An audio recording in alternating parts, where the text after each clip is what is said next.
The modern world works in video, from news reports to education, reaction GIFs, and laughing at people injuring themselves. And all of that is really thanks to just one company. That's why today we'll be going a little meta by looking at our mysterious overlord, YouTube. Like the founders of several other big tech companies, the creators of YouTube met while working at PayPal back when Elon Musk was still calling the shots. In October 2002, when eBay acquired PayPal for $1.5 billion, Chad Hurley, Steve Chen, and Jawed Karim became instant millionaires. Chad Hurley was a designer, so he quit PayPal to work on a few projects like designing bags and working on a feature film.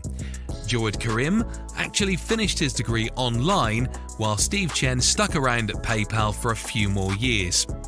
The three remained friends, however, and met up frequently to discuss ideas for their own company.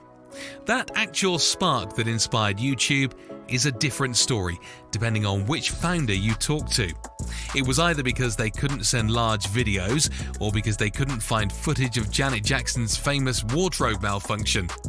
Their first ideas for the platform, though, were actually a bit different. Like Mark Zuckerberg, they were big fans of the website called hotornot.com, where you could rate people's appearance. They imagined a site where members would put up a kind of dating profile video talking about who they were and the kind of person they were looking for. But pretty soon, they dropped the idea in favor of a more universal platform. The domain YouTube was activated on the 14th of February 2005, and just 2 months later, Jawed Karim uploaded the first ever YouTube video, him in the zoo. By May 2005, the YouTube website was up and running and appropriately featured videos of Chen's cat. Suffice to say, YouTube was a success from the very beginning. Much like PayPal, its beauty was in its simplicity. In contrast with competing services, one of which was Google's, uploading a YouTube video was free, and you could upload as many as you wanted as long as they weren't too big.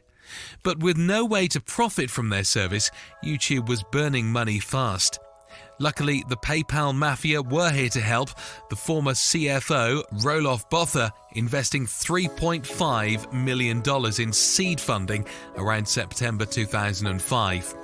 This investment was vital, as the site needed to grow and establish itself before monetizing. By November 2005, YouTube was hands down the biggest video platform, serving 2 million videos per day. Server costs were becoming so massive that YouTube ran out of money less than 6 months later, causing Sequoia Capital to inject another $8 million. At the time, YouTube's biggest problem was licensing, but movie studios and record labels quickly saw the benefit from short clips being shared among users as the first viral videos began to appear. By October 2006, it was clear that YouTube was the winner in the video platform race, but Google wasn't ready to give up just yet. Instead, they put down 3% of the entire company's value on the table, which persuaded Hurley, Chen, and Karim to sell YouTube. Outsiders thought Google had paid way too much, spending over $1.5 billion for a website that hadn't made a single dime. But Google was confident it had made the right decision, and the synergies between the two companies were truly exceptional. With Google Capital, YouTube also developed an automated copyright system, Content ID, which could reliably detect copyrighted content as soon as a new video was uploaded. By utilizing Google's vast server farms, YouTube could also reduce their hosting costs, which were already approaching $2 million per day. But the ultimate benefit was the integration between YouTube's video platform and Google's advertising arm, AdSense. One of the reasons behind Google's success as an advertising platform was its access to immense amounts of information, which YouTube could provide in spades. YouTube's main problem, on the other hand, was a lack of monetization, which AdSense easily solved. By showing ads next to videos, YouTube finally started generating revenue, but despite that, it has never made a profit. By 2009, YouTube was showing 5 billion videos every month, earning way less from ads than they spent on hosting. As a consequence, that year, YouTube lost $470 million. But that didn't really matter, because YouTube's true value for Google is the information it has about its users, what you watch, what you like, what you comment. Of course, the ultimate goal for YouTube is to replace television, and to do that, YouTube needed to be more than just an archive of TV clips and cat videos. It was in their interest to promote original content, and to that end, in 2011, they partnered with numerous celebrities and production companies to create unique, high-quality content.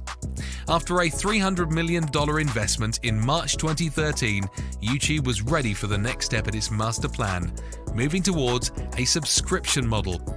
The first itinerary was called Music Key, which allowed you to stream music without ads for a monthly fee. In October 2015, it was incorporated into YouTube Red, which removed ads across the whole platform and gave access to exclusive content. Although the adoption rate for YouTube Red isn't particularly spectacular, as naturally it's hard to get people to pay for something they've been getting free for years, YouTube has created itself a new consistent monetary stream. So that is the history of YouTube. If you enjoyed this video, don't forget to subscribe to Business Explored and watch other videos in our playlist. Thanks for watching.